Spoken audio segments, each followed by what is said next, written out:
Assalamualaikum warahmatullahi wabarakatuh. Waalaikumsalam warahmatullahi wabarakatuh. Alhamdulillahirabbil alamin. Assalatu wassalamu ala asyrafil anbiya wal mursalin Sayyidina Muhammadin wa ala alihi washabihi ajmain. Amin amma ba'du.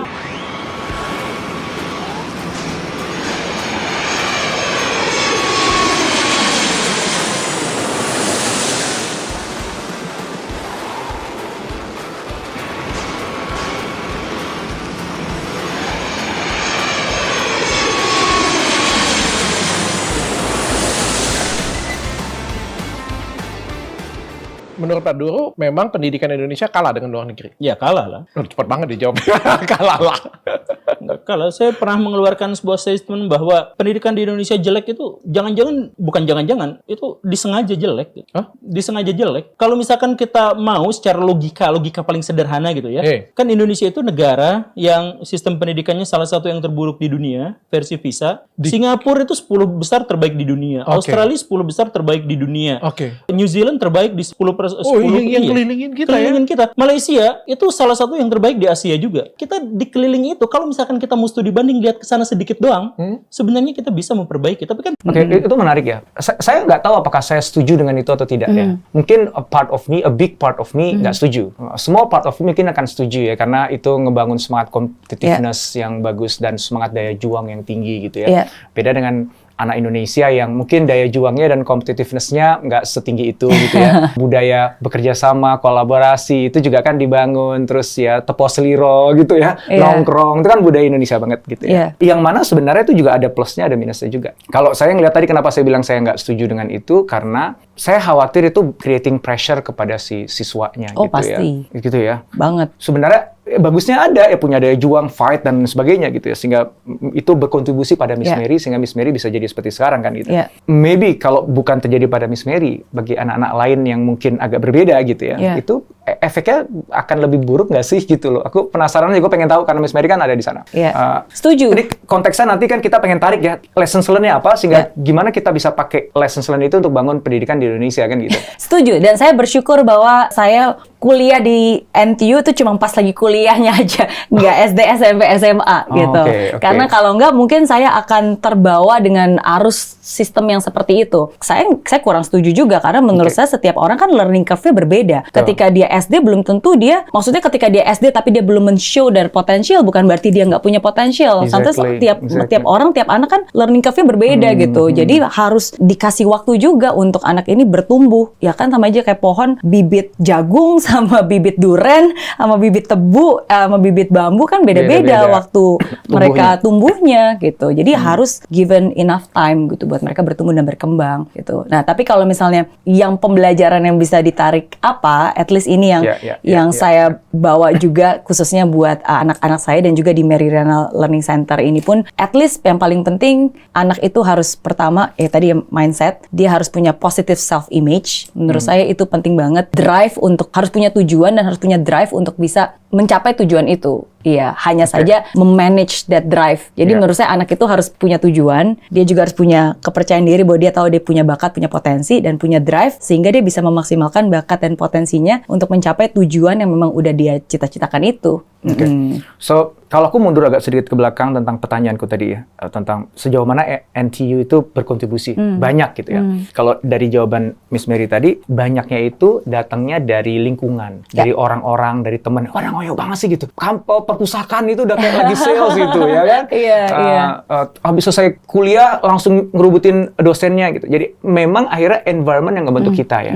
Maka kalau kita mau kembali ke pertanyaan yang lebih awal lagi, apa yang salah dengan pendidikan kita gitu? Jangan-jangan environment-nya yang tidak ngebentuk drive, dorongan, semangat, mindset yang tepat yang akan ngebuat si anak tadi nanti beneran jadi in the future. Apapun yang dia inginkan. Nah, kalau dengan kesimpulan gini, komentar Miss Mary gimana? Makanya menurut saya, ini kan kalau kita ngelihat secara Indonesia secara keseluruhan ya, of course pendidikan yang ada di Jakarta sama pendidikan yang ada di luar Jakarta berbeda. Tapi kalau saya ngelihat nih di Jakarta aja, jangankan di Jakarta, di Indonesia aja udah banyak banget sebenarnya sekolah-sekolah unggulan yang sangat bagus, yang menghasilkan orang-orang besar yang sangat luar biasa juga. Nah, menurut saya ada hal yang baik yang dilakukan oleh institusi-institusi ini. Nah, ini harusnya dicermati apa dan gimana caranya bisa diduplikasi ke yang lainnya. Apakah mungkin mereka mereka punya daya kompetitif ini, apakah mungkin mereka ada selection-nya, ataukah ya intinya menurut saya hal-hal yang memang sudah sangat baik. Karena kalau kita lihat Indonesia, yang kita tadi nggak kalah juga kok dengan luar negeri. Ya hanya saja yang sudah sangat baik itu coba dong diteliti dan lihat bisa nggak sih kita ambil DNA-nya dan kita duplikasikan sehingga ini merata gitu. Oke, so misalnya gini ya, Miss ya. Jadi ketika anak saya lulus SMA, dia mau kuliah gitu ya.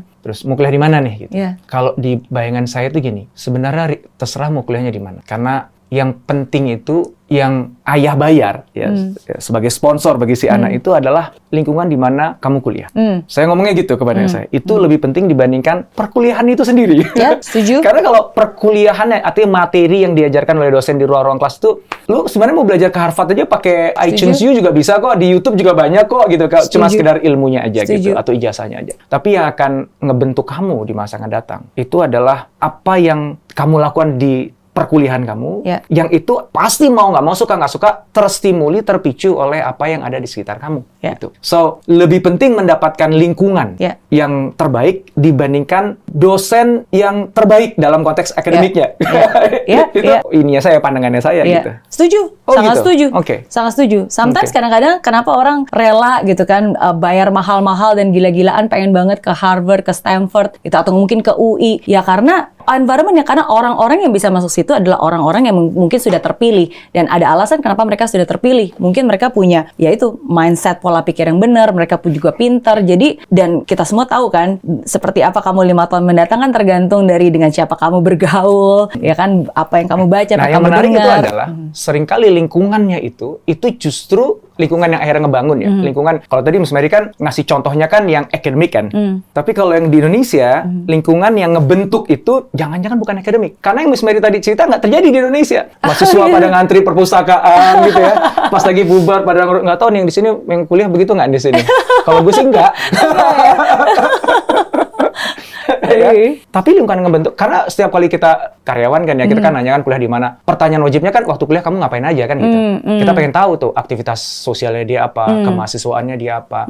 Justru yang ngebantu akhirnya dia nanti punya leadership skill yang bagus, dia punya inisiatif, punya drive, punya daya juang. Itu kebangun justru di luar kelas. Oh iya. Non-academic activities justru gitu. Betul. So, kalau misalnya ada kampus yang unggulan ya, tapi dia nggak punya non-academic activity yang menghadirkan lingkungan seperti itu, aku bilang itu bukan kampus yang bagus gitu. Ya. Nah, sehingga kalau misalnya tadi dicontohin gitu ya, mungkin kalau Harvard ya kan Harvard gitu, lo bawa ijazahnya Harvard aja lo diterima di mana-mana lah gitu ya. NTU juga lah ya, lo bawa ijazahnya NTU juga pasti diterima di mana-mana gitu.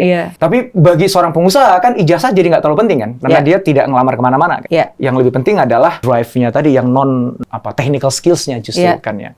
Yang itu jangan-jangan justru missing di sistem pendidikannya kita. Sistem pendidikan itu hanya mengajarkan apa yang terjadi di kelas saja. Tapi tidak didesain untuk secara sistemik ngebangun sebuah budaya kiasu tadi, kalau pakai terlepas dari positif dan negatifnya ya gitu ya, atau budaya-budaya yang lain gitu. Oh, itu setuju. Kalau tadi saya bilang kan cerita saya di NTU itu kan hanya salah satu dari segi akademik. Tapi di luar itu saya juga sangat belajar lebih banyak lagi dari ECA segala macam competitions yang ada. Salah satu hal kenapa saya walaupun teknik elektro tapi akhirnya memberanikan diri untuk terjun ke bisnis begitu lulus kuliah, karena di tahun-tahun terakhir setelah saya doing industrial attachment, saya malah ikut kelas-kelas bisnis karena kampus seberang tuh kampus bisnis gitu. Jadi mereka banyak ada business competition, menghadirkan banyak entrepreneur Singapura datang ke sana gitu. Jadi ya saya jadi belajar ekstra tambahan gitu. Inisiatif saya sendiri gitu. Nah, jadi balik lagi ke sini definitely, dan menurut saya sebenarnya saya percaya setiap institusi, setiap universitas pasti mereka ada ininya sendiri kon. Pasti ada klubnya sendiri, ada kegiatan di luar mahasiswa sendiri, ada wadahnya untuk mereka. Ya kan biasa kan suka ada klub-klubnya sendiri gitu. Ya. Yang kita inginkan kan gini, kalau seandainya government bisa punya kebijakan dan juga kurikulum yang itu secara langsung akan menumbuh suburkan tadi itu yang kita omongin. Ya. Jadi maksudnya gini, jangan kita lepas ke ya anaknya sendirilah, kalau emang niat belajar pasti pintar, kalau niat mau organisasi ya pasti dia punya leadership yang bagus. Ya, itu semuanya kembali ke anaknya. Itu artinya government lepas tanggung jawab gitu. Nah kan kebetulan kita lagi ngomongin tentang government atau pihak yang terkait atau pihak penyelenggara pendidikan, pihak sekolah gitu ya.